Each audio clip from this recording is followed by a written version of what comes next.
नमस्कार भावी सैनिकों, कैसे हैं आप सब। स्वागत है आपका एक बार फिर आपके अपने YouTube channel Shri Shyam classes में।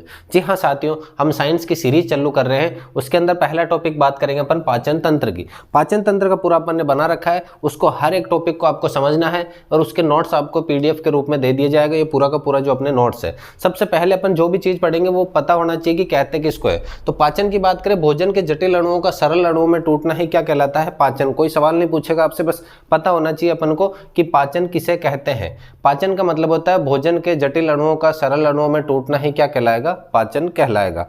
अब पाचन की शुरुआत करें तो पाचन के अंदर प्रमुख अंग कितने रहेंगे? अपने 7 प्रमुख अंग रहेंगे, जिनके अंदर बात करें अपन सबसे पहले मुख की। मुख के बाद में ग्रसनी, ग्रसनी के बाद ग्रास नली, फिर मुख्य ग्रसनी, ग्रास नली, आमाशय, छोटी आंत, बड़ी आंत और मलद्वार। ये 4 अपने क्या 7 अपने क्या रहेंगे? प्रमुख अंग। इनके अलावा 3 ग्रंथियां भी रहेगी। 3 ग्रंथियां कौन कौन सी रह जाएगी? अपने लार ग्रंथि, यकृत और अग्नाशय। 3 अपनी अलग अलग ग्रंथियां भी काम में आएगी यहाँ पर। तो 7 प्रमुख अंग है और 3 प्रमुख ग्रंथियां हैं, ये अपने पाचन तंत्र के अंदर काम में आने वाली है। इनके अलावा अगर बात करें अपन सबसे पहले मुख की, मुख के अंदर सबसे पहले शुरुआत करते हैं अपन होठ से।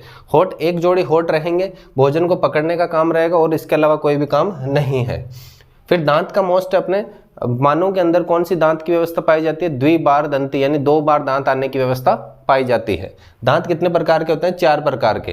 कृतंक, रदनक, अग्रचवर्णक, चवर्णक।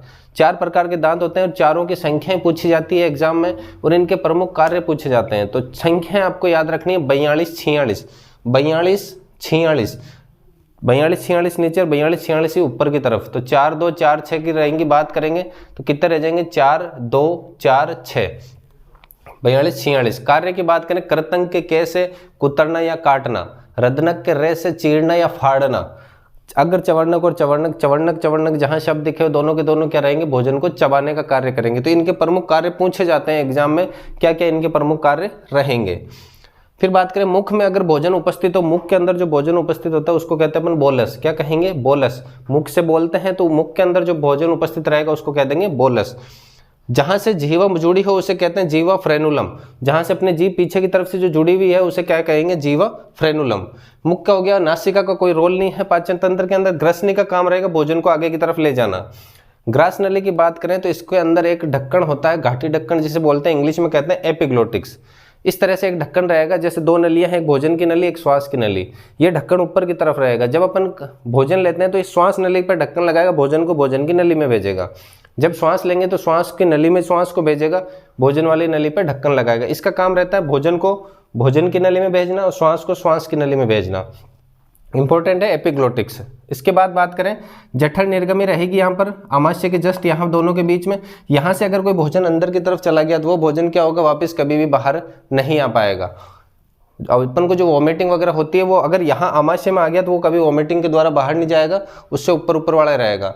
अब इसके अलावा बात करें आमाशय की, आमाशय का आकार कैसा रहेगा? हमेशा जे आकार का। किस प्रकार का? जे आकार का। इंपॉर्टेंट है यहाँ पे आमाशय के जितने भी सवाल है सब क्या है? इंपॉर्टेंट। आहार कितना रहेगा इसमें? 1 से 3 लीटर तक आहार एकत्रित हो सकता है।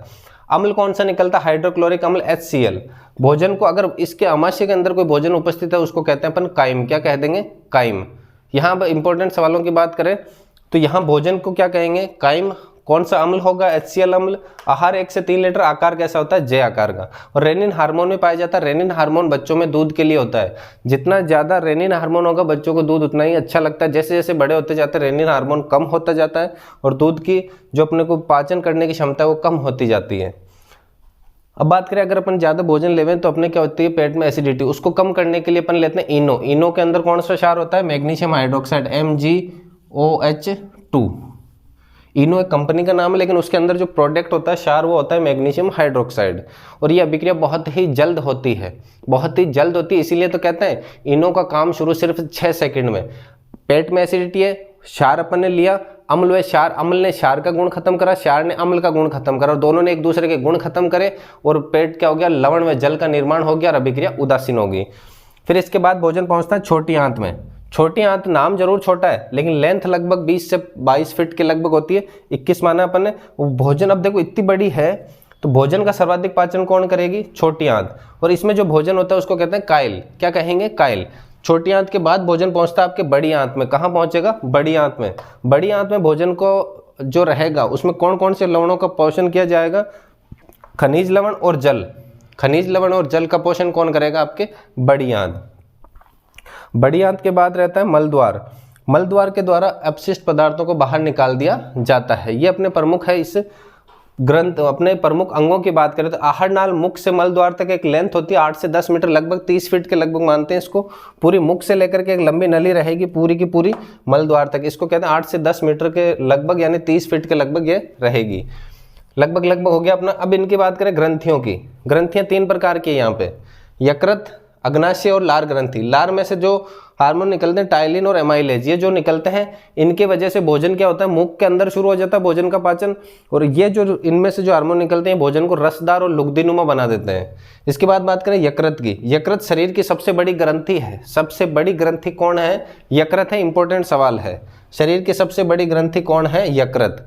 इसके बाद बात करें, इसी यकृत को शरीर की रासायनिक प्रयोगशाला कहते हैं। इसी को क्या कहते हैं? शरीर की रासायनिक प्रयोगशाला कहते हैं। अग्नाशय की बात करें, इंसुलिन हार्मोन निकालता है। इंसुलिन हार्मोन की कमी या अधिकता से कौन सा रोग होगा? मधुमेह रोग होगा। कौन सा रोग हो जाएगा? मधुमेह रोग, इंसुलिन हार्मोन की अधिकता या कमी से। सबसे पहले मुख के अंदर भोजन गया। मुख के अंदर भोजन जाने के बाद कहाँ पहुंचा? आपके अमाशय के अंदर पहुंचा। अमाशय से भोजन कहाँ जाएगा? छोटी आंत में जाएगा। यहाँ से यकृत के अंदर एक चीज होती है पित्ताशय, पित्त की थैली। इसमें से पीत लवणों का स्त्रावण होता है। किसका? पीत लवणों का। पीत लवणों का स्त्रावण होगा। यकृत, अग्नाशय, ये सब कहाँ जुड़ेंगे? छोटी आंत में आकर के मिलेंगे। अपने मिश्रण किसको देंगे? छोटी आंत को देंगे। और यहाँ से भोजन का सर्वाधिक पाचन किसमें होगा? छोटी आंत में। देखो प्रमुख 5 सवाल बनेंगे। इन 5 सवालों की बात करते हैं, कौन कौन से सवाल इसके बनते हैं। सबसे पहले सवाल है मुख का। मुख के अंदर दांत का सवाल इंपॉर्टेंट है। दांत का 100% सवाल बन सकता है। दांत के बाद बात करें तो आपके एपिग्लोटिक्स का संबंध किससे है? श्वसन तंत्र से भी है, पाचन तंत्र से भी है, दोनों से है। इसके बाद बात करें अमाशय। अमाशय का आकार कैसा है? जय आकार का। कितने लीटर आहार रखता है? कौन सा अम्ल इसमें बनता है? और इसमें उपस्थित भोजन को क्या कहा जाता है? यहाँ से हो गया। फिर छोटी आंत का। छोटी आंत का सवाल रहेगा कि भोजन का सर्वाधिक पाचन कौन करता है? छोटी आंत। बड़ी आंत में कौन किसका पाचन करता है? जल व खनिज लवणों का। फिर इसके बीच में आता अग्नाशय, यकृत। यकृत शरीर की सबसे बड़ी ग्रंथि है। इसको शरीर की रासायनिक प्रयोगशाला भी कहते हैं। इसके अंदर एक थैली होगी, इसे पित्ताशय, गाल ब्लैडर भी कहते हैं।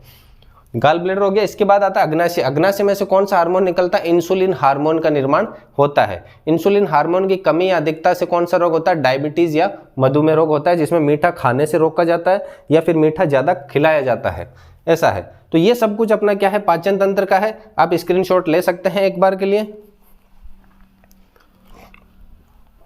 अगर वीडियो पसंद आता है आपको हमारा, तो अभी से चैनल को लाइक कीजिएगा। इसी प्रकार की सीरीज आपके सामने लेकर आते रहेंगे। तब तक के लिए मिलते हैं अगली क्लास में। तब तक के लिए जय हिंद, वंदे मातरम।